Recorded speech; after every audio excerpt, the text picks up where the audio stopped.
Long ago, in the land of Israel, King David was growing old. He had many sons, and one of them, Adonijah, wanted to become king after David. Adonijah tried to take the throne without David's permission. He gathered chariots, soldiers, and important men to support him. But God had chosen Solomon, another son of David, to be king.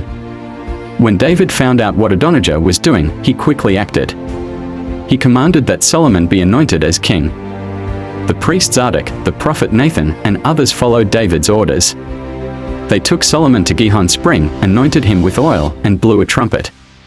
The people shouted, "Long live King Solomon!"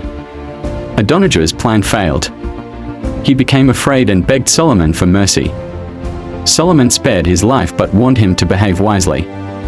Now Solomon was young, and the task of ruling a great nation was heavy. One night, God appeared to him in a dream. God said, "Ask for whatever you want, and I will give it to you."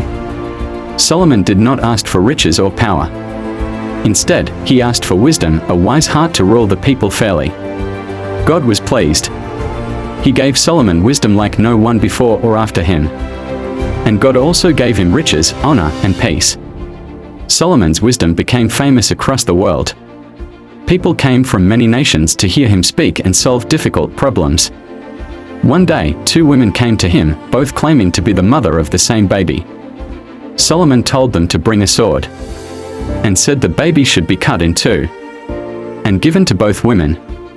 The real mother cried out, "No! Let her have the baby." Solomon then knew she was the true mother and gave the baby to her. All of Israel saw how wise their king was. As Solomon grew in power, he built a great temple for the Lord in Jerusalem. It took 7 years to build. It was beautiful, filled with gold, and made to honor God.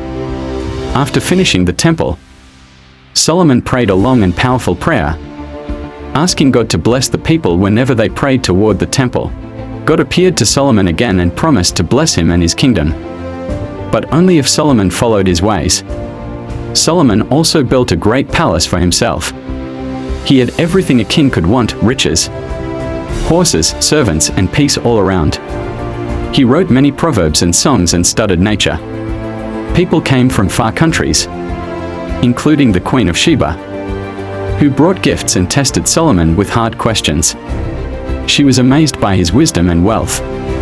But as Solomon grew older, he began to change. He married many foreign women. These wives brought their own gods and turned Solomon's heart away from the Lord. He started building altars for their false gods. This displeased God. Though God had blessed him so greatly, Solomon no longer walked in full obedience. God warned him, but Solomon did not listen. So God told Solomon that after his death, the kingdom would be torn apart. Only one tribe would remain with his son, for the sake of David, his father. Solomon ruled Israel for 40 years. In his last days, he was no longer the wise and faithful king he had once been. When he died, he was buried in the city of David. His son Rehoboam became king after him. Solomon's story reminds us that wisdom is a gift from God, but it must be followed by obedience.